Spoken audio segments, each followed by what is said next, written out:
Good morning. Well, we are here to talk about some bad blood this morning. You know, when we think of somebody whose actions are heartless, we would often say that they are either cold-hearted or they are cold-blooded. You know, that's what we just think of, and we just think that, man, it runs cold. And when we think about that, you know, we can easily think that whenever there's going to be cold blood, there's going to be bad blood. That whenever blood begins to run cold, there is going to be some bad blood that's going to occur.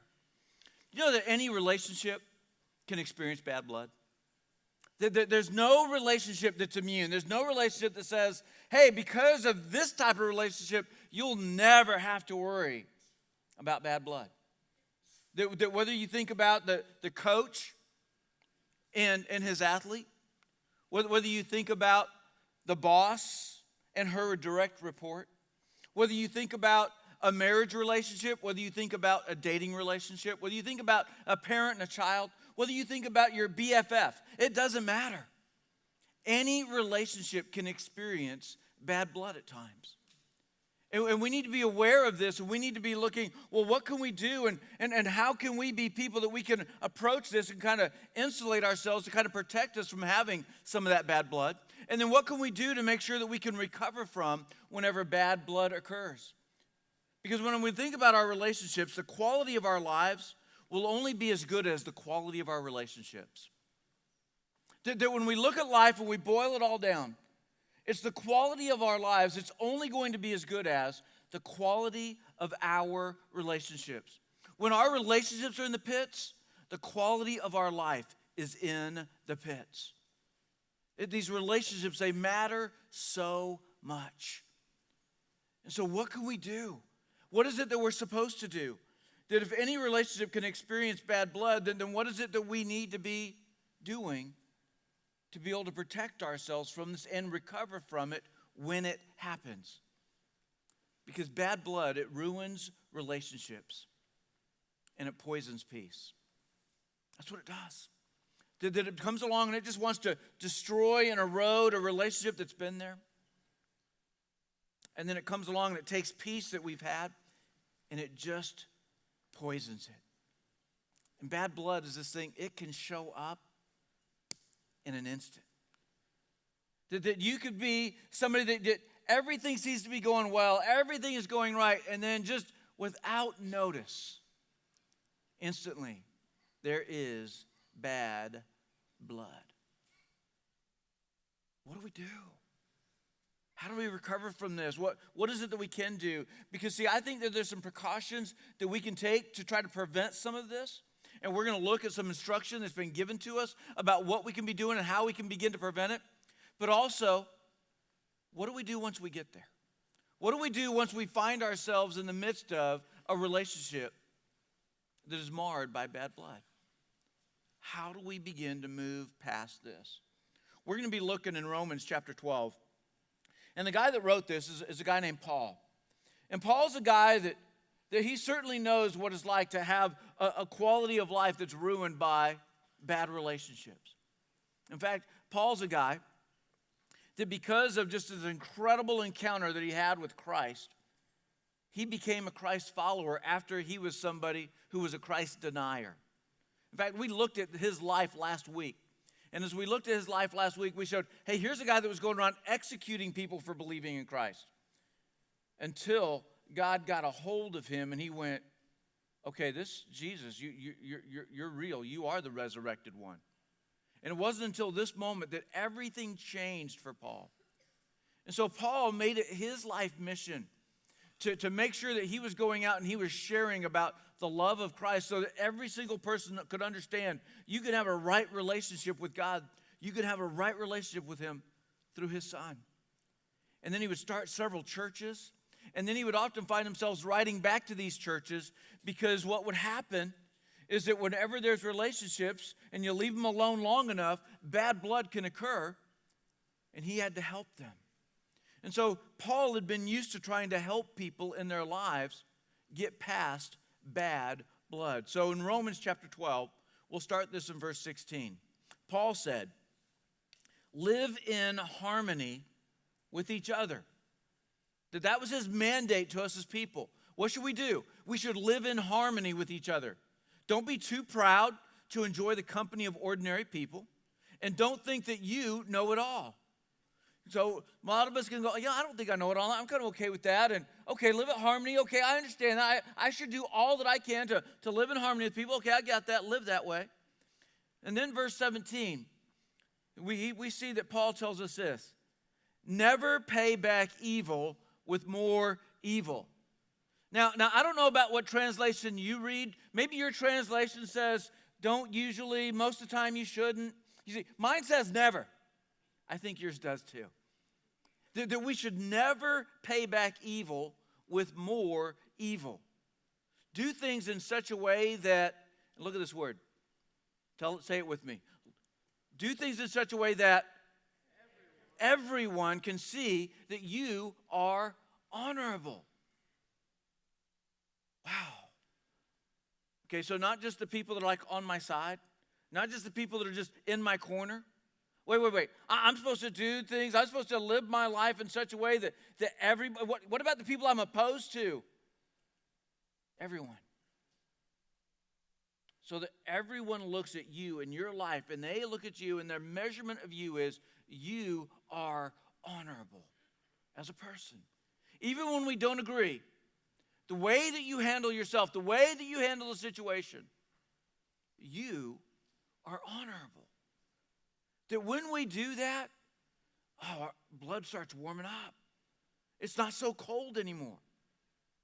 And then Paul said this, and this is probably the biggest, boldest statement that I think that he made. He says, do all that you can to live in peace with everyone. Okay. Do what? Do all that you can to live at peace with everyone. That's uncomfortable, isn't it? I mean, isn't it like, okay, can't I have a limit? Can't I say that I tried 4 times and that's enough and I should be able to quit there? And Paul says, do all that you can to live in peace with everyone. That is big. In other words, what Paul tells us to do with our lives, pursue peace. That's what we should do with our life, that we should be people that we would pursue peace. That bad blood's natural. Bad blood's this thing that naturally will occur when we just leave life up to ourselves and what we're going to do and how we're going to do it, what they're going to do and how they're going to do it, how we're going to end up conflicting at times. It's going to naturally lead to bad blood. So, do all that you can to live in peace with everyone. In a relationship that's marred by bad blood, who do we spend most of our thoughts and our energy on? Think about that for a moment. Do we spend it on ourselves? No. We spend it on the other person. And we let our minds just go wild. And we just keep turning in our minds and churning it and churning over and over and thinking about all of the bad, all of the negative, all of the wrong. And we just begin to be consumed with this. Their hurtful words, the painful betrayal that they do against us, their reckless actions that they do that come against us. And we just keep thinking about these over and over and over. And what Paul has told us, do all that you can to remember every bad thing that they have done to you. Wait, no, I think that was a wrong paraphrase. Do all that you can to live in peace with everyone. But yet when our minds are consumed by everything that they have done against us, we're not going to pursue peace. There's even times when we'll begin to open up and we'll tell others our story, at least our version of it, our experiences of it. And why are we doing that? Are we doing that to get wise counsel? Not often. You know what we're doing it? We're doing it to kind of, hey, draw the corner right here and say, come over to here in my corner. Come to my corner. Because why do we tell our version of the story? It's because we want people in our corner. And that's why we often do this. It's because we want to make sure that hey, I haven't done anything wrong, have I, right? And when you got somebody in your corner, no, you've done it all. You've done more than you should have. That's what ends up happening, is we pull them into our corner. I think that there's this incredible thing, this guy named Ashley Montague, that he said. And he said this. He said, human beings are the only creatures who are able to behave irrationally in the name of reason. That we do. And you can begin to think of others. You'll never be able to see yourself in the mirror on this one. But you can begin to think of others. And you can begin to think of all the things that they do and how irrational they behave. And if you talk to them about it, they can explain it away because you know what? They have reasons. They go, hey, it was for this reason. I've reasoned all the way through it. I know why I've done what I've done. And yet it is so irrational. In the relationship, what depends on you? When you think about it, in the relationship, what ends up depending on you? Because this is where you have to look at how you are in the relationship. And so as we think about that, the thing that depends on you is the peace that you're bringing to it. The P-E-A-C-E that you are bringing to it. The peace that you are trying to bring. See, you have to own your own peace. Your own P-I-E-C-E. You have to own your own peace. Your own piece of the problem. And so when you think about the relationship, whether you go back and you think all the way back to yesterday, and you think about the bad blood.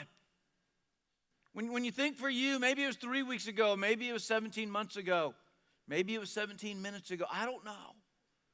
But when you think about that, what was your peace in the problem? Because you have to own your peace. So when you look at owning your peace, maybe your peace was 48% of the problem. That when you look at it right there, that you're 48%. That's who you are. I was 48% in the wrong. So you would own your peace. Maybe when you look at it and you go, no. Come to think of it, second thought. No, my peace, I was only 18% of the problem. And so you still look at it, that's your peace right there. That you've got to own your peace. If you're 18% of the problem, then that's what you have to own. Maybe for you look at it and you go, no, okay, I need to really, really analyze this. And maybe you pull the spreadsheet out and you start listing everything. Okay, what did they do? What did I do? And you come up with this.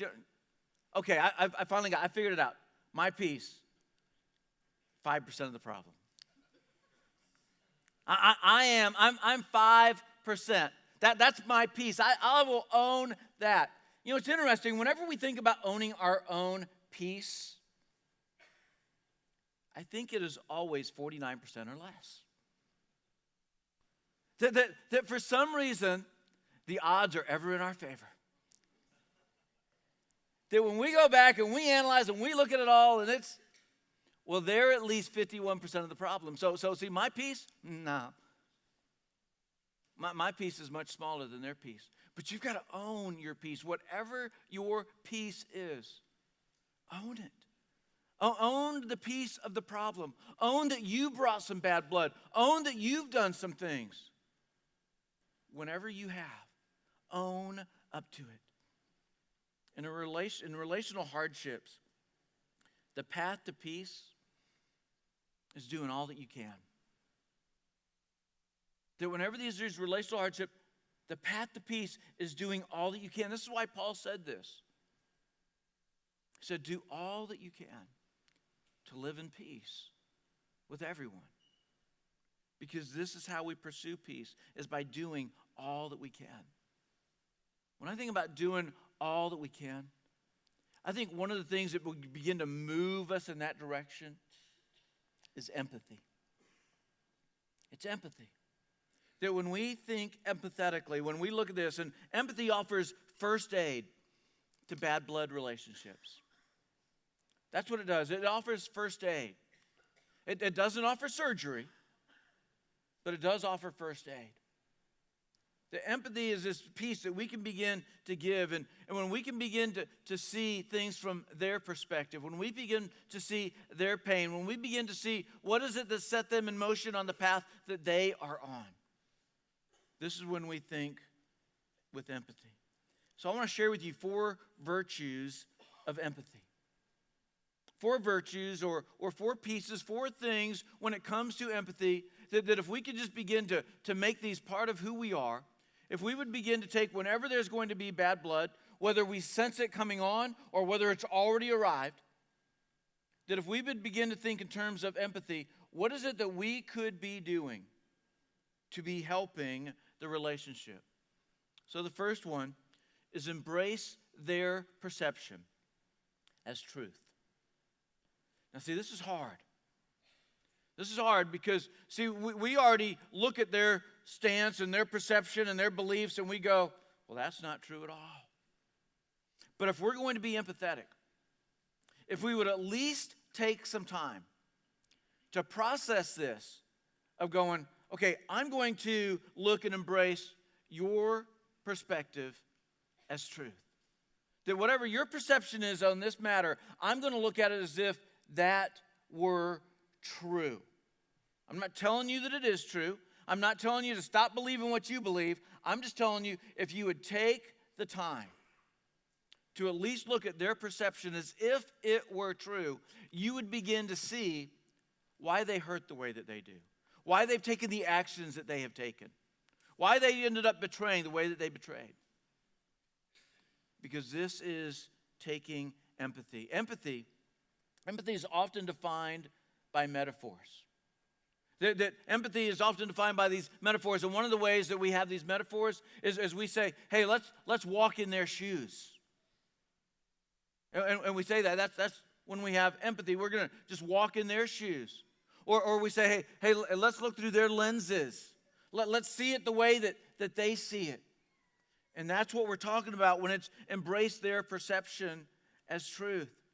Imagine living in the world that the other person sees.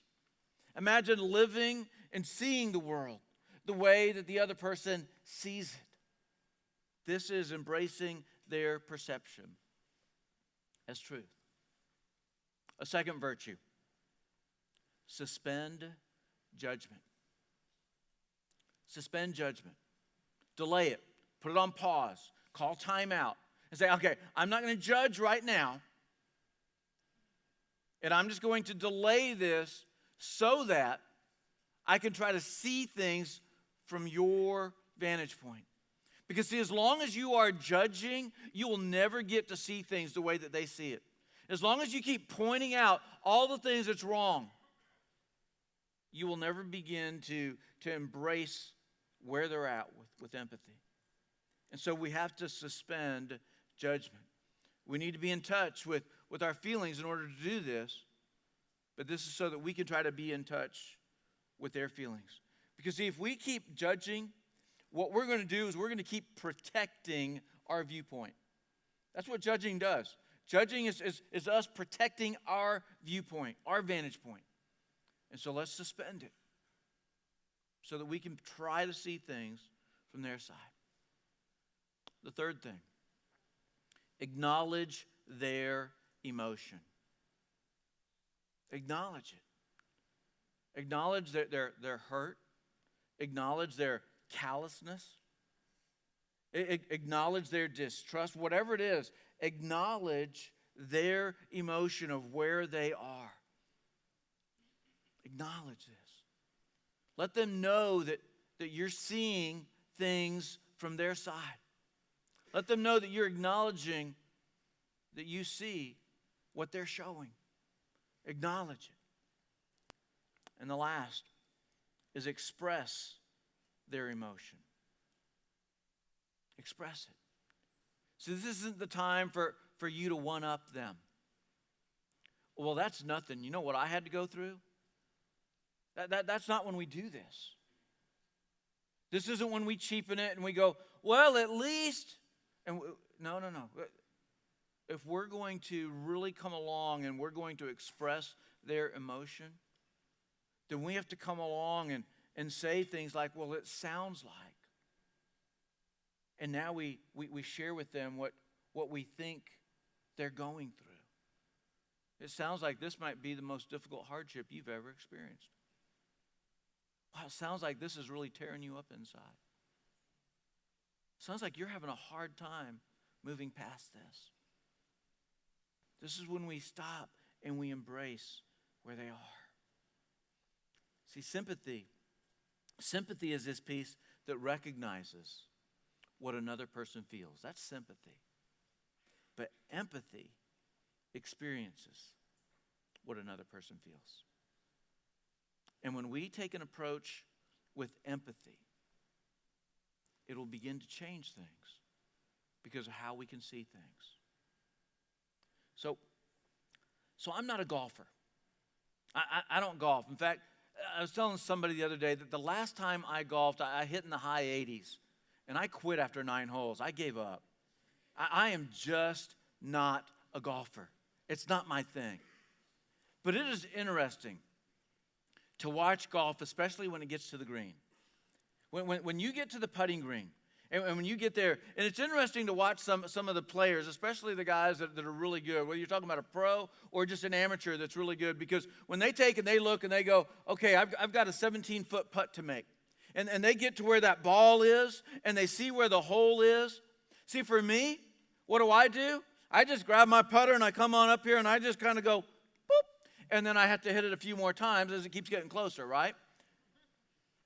But here's what I've noticed what golfers that take their game pretty seriously. This is what they do. That they don't just stop and come here and look and settle and just kind of go, okay. You know what they do? They take the long walk. And they don't just come to the hole, but they come all the way past the hole.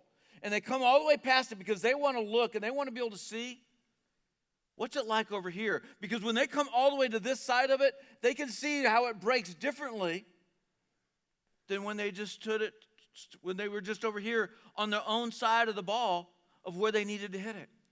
It's them coming along going, it's them embracing, I need a different perspective. I can't see this as accurately when I just stay right over here and try to hit this. That I can't see all the breaks. I can't see all the way it's going to move. I miss some of the slope. And so they take the long walk and they look from a totally different perspective before they ever come back to hit their ball. This is what we need to do in our relationships. That we need to stop just kind of standing our ground, planting our feet, grabbing our club, and going, I'm hitting from here. And that we need to just stop. We need to walk around. We need to look. We need to see the landscape. We need to see the different breaks. We need to see things from a different perspective. This is what our relationships desire from us. At times, this is what our relationships require from us. That if we're going to be able to move beyond having some bad blood, if we're going to be able to prevent having some bad blood, this is going to be required of us. To embrace empathy, ask yourself, and I've got this question that I want you to ask, and I want to put it up here because I think it's a question worth writing down. I think it's a question worth taking a note of to go, okay, when I end up being in a relationship that's experiencing some hardship, that we're just kind of colliding, we're just kind of buckling with each other, that there's a question that I could be asking that could really help the relationship. And so this is the question. Is it possible that their behavior has a logical explanation? So that's the question we've got to ask. Is it possible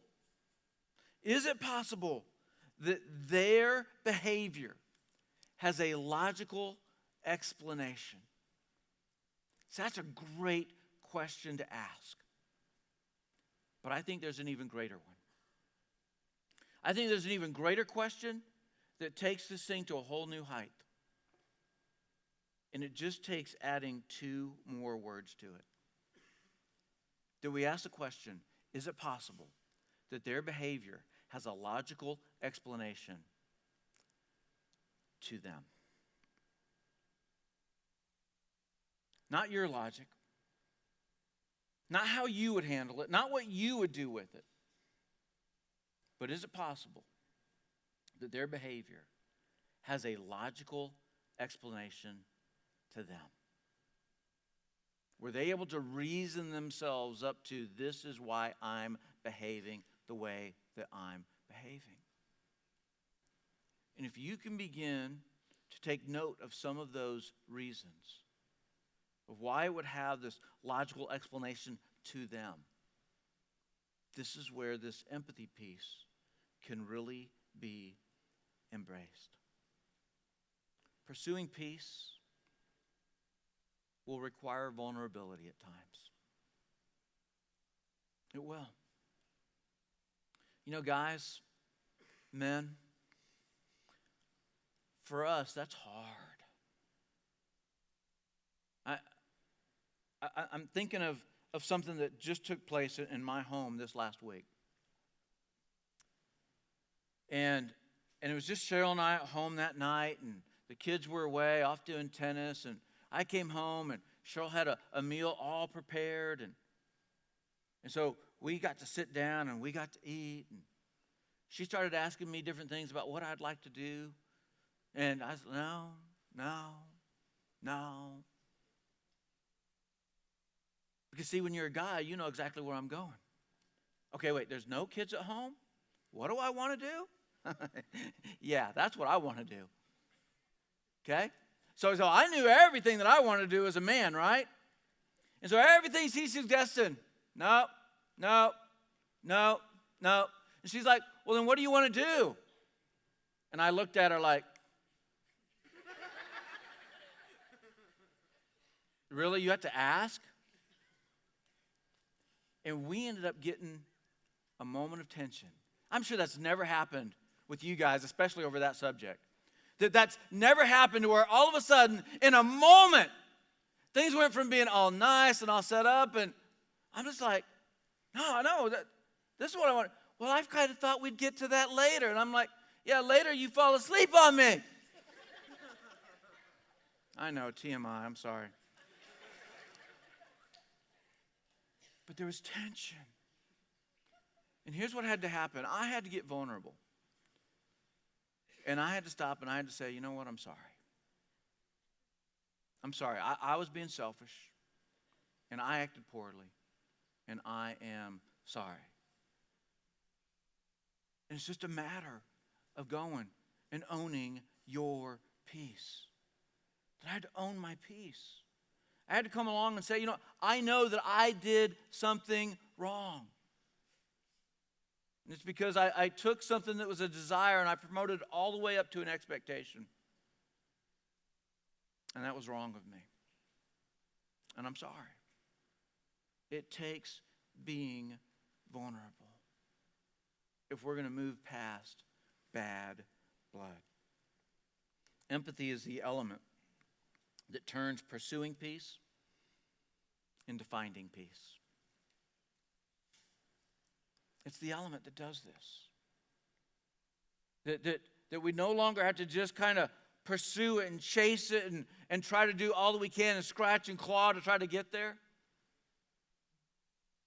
No, it's when we take and use this element of empathy, it turns pursuing peace into finding peace. See, Paul said, do all that you can to live in peace with everyone. I think that there's a really good chance that all of us could do more.